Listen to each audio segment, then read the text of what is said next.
Is there someone in your life that you're close to that you feel like may be lost?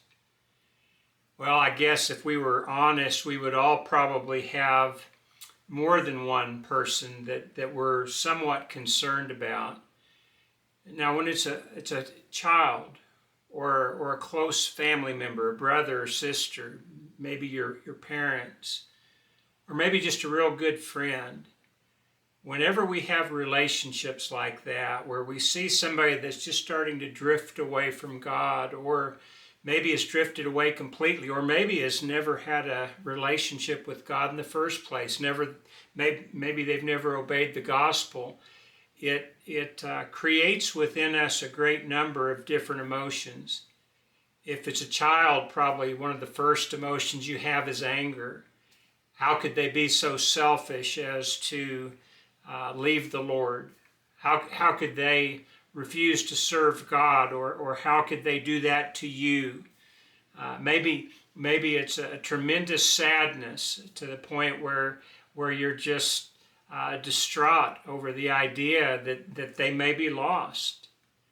Or maybe it's bewilderment, or even a panic where you are absolutely sure that they're in a bad position before God, and all the different possibilities and the ramifications of their relationship with God or lack of a relationship with God just kind of hit you like a dead weight.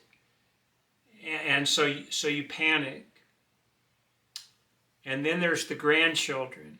If it's your children and they have children, little kids or babies, what will happen to them if they're not raised in a family by nurturing parents who believe in God, or who believe that they're under the control of God?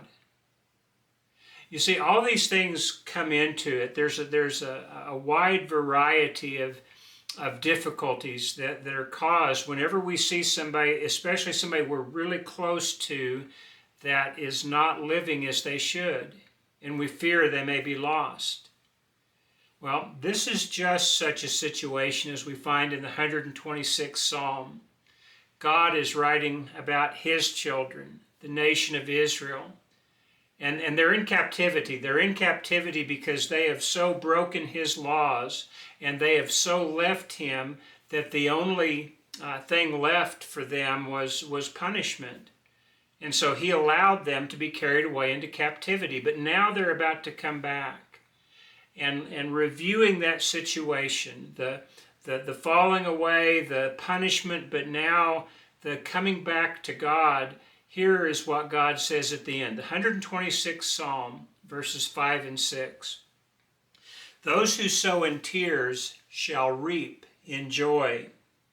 He who continually goes forth weeping, bearing seed for sowing, shall doubtlessly come back rejoicing, bringing his sheaves with him. There's no gospel song bringing in the sheaves, isn't there? That concludes, we shall come rejoicing, bringing in the sheaves. And in this particular situation, God is talking about a people who have left him, who have sinned so greatly that the only thing left was punishment. A great percentage of the nation of Israel was totally destroyed. There may have just been a small percentage of his people who actually survived and who went into captivity. But during their punishment, they have learned their lesson, and they're coming back to God. And those seeds that God had his prophets sow, those seeds of an encouragement to turn back to God, have now borne fruit. They have come to rest in a good heart. And so now the people have repented, and now they're going to be brought back. And they're going to be rewarded for their coming back to God. And maybe this is the emotion that we don't always understand, or the perspective that we don't always understand. We feel the anger and the sorrow and the bewilderment, and sometimes the sense of betrayal. But do we see what God sees? Do we understand that if his word comes in contact with a good heart, that eventually that person will come back if given the right set of circumstances to do so. This is something that we need to keep in mind whenever we think about our closest loved ones who have clearly left God and have gone into the world. If they've got a good heart, they're likely to come back if given the opportunity to do so. But it has to be the right way. And so when we talk about us sowing seeds, when we talk about planting the seed within them, we're talking about something that we're doing very carefully. We're doing with great love and great respect for God as well, because we realize that maybe this is our last chance with them. Have you ever had someone close to you that has just left the Lord, and you're concerned that they may be lost completely? Now, I say concerned they may be lost completely because when it comes down to it, we don't have the right to make the final judgment, do we? In the Sermon on the Mount, Jesus said, "Judge not that ye be not judged." He was talking, I believe, about that final judgment, the eternal judgment. We don't have the right to make that. We don't have the right to determine who's going to hell, and quite frankly, we don't have the right to determine who's going to heaven either. This is God's exclusive realm. But we can see when somebody is in danger of punishment, can we not? As a matter of fact, this is one of the great responsibilities that all Christians have, that all children of God have, is to make sure that they're doing their best to help as many people as they can, including those who have left the Lord, so that they can come back. In the book of Proverbs, the inspired writer Solomon talks about the fact that we have a command to rescue those who are staggering towards the slaughter. And that if we say, "But we knew nothing about this," does not he who made us know? You see, the fact is, a lot of times when we see somebody that's gone off, we like to pretend that maybe we really don't know. Maybe we really don't know that they're going towards the slaughter, even though we're aware of what God's Word says.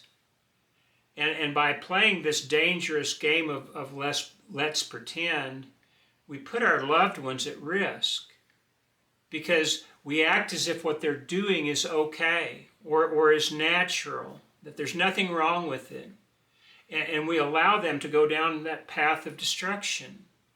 It's like watching somebody go to their own slaughter, and we can't pretend like we knew nothing about it, because God knows, and God expects us to do something. He doesn't expect us to judge them. He expects us to be observant enough to know that their eternal soul is in danger. This set of rules that God has given us for our life is not just for some kind of a cruel and arbitrary test. Sin is sin because it has consequences. He doesn't want us to commit these sins because we'll harm innocent people, and we'll suffer the consequences well. You ever seen a drug addict at a full-blown stage? When they started, it's very likely that they were just experimenting with a little of this or a little of that. Maybe they got a little high. Maybe they felt a little bit of silliness. Maybe a little bit of exhilaration. And then they liked that feeling. And so they tried it again. And it took maybe a little bit more the next time to get them that same feeling. And before you knew it, they're in a state where they have to have that every day just to maintain, just to not feel sick. And now they're doing everything they can to get that substance so that they can just feel okay for a while until they come down again and need their next fix. You see, God warns us about sin because He knows that that's how all sin is. We get addicted to our favorite brand of sin.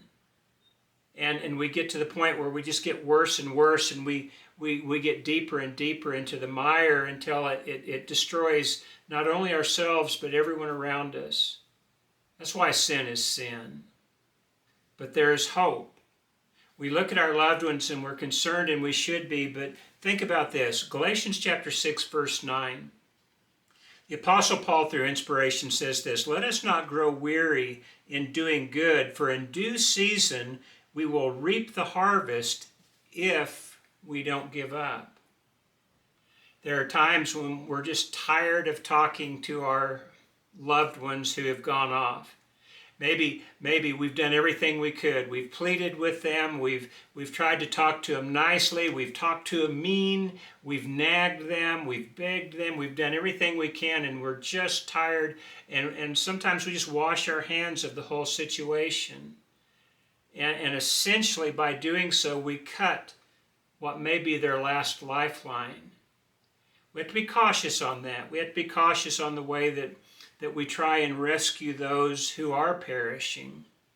We need to do it in a way that we ourselves would respond were the situation reversed. But God just says, don't give up. Don't get weary in doing good, because someday we'll reap a harvest if we don't give up. And that harvest isn't just some sort of a crop. It's not some fruit or some grain. It's the souls of those we love. We need to put a face on those souls and realize that they really are in danger. And then we need to be praying for opportunity and what to say and what to do. But we don't need to give up. It is difficult, isn't it, when you have a loved one that goes astray. It's heartbreaking. And at times we are just completely at a loss as to what to do. The one thing we cannot do is give up. Keep on trying to do your best to save them. Think about this. If you had a child, let's say a 2-3-year-old child that was in peril, wouldn't you try to help them? Hadn't been too long since my son and daughter-in-law were at the beach with their children, and a couple of their children got caught in a rip current. It wasn't one of those great big rip currents that takes you out to sea, but it was one that was severe enough to where they couldn't get back to the shore. And so Mama, who saw that, jumped in and did everything she could to help them get back, including praying, I might add. And she didn't stop until her kids were safe, until everything was okay. If you had a child that was in peril physically, you would probably do just the same. You'd do everything you could to make sure that they were safe and saved, rescued, and you wouldn't stop until they were. This is the way we need to look at it from an eternal perspective on the things of God. If we have a child that's left God, we need to do everything we can to win them back. They may not always appreciate it. That's true.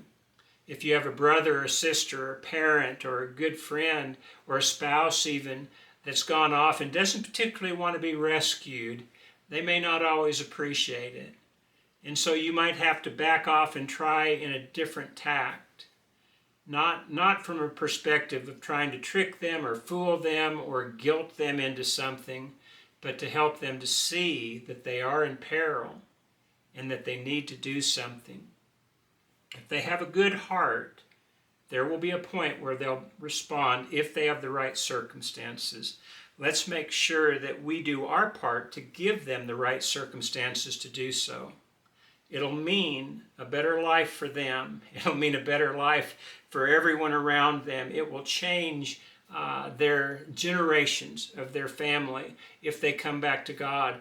But if they don't, of course, then it will pollute generations until somebody finally comes to the point where they're ready to serve God themselves.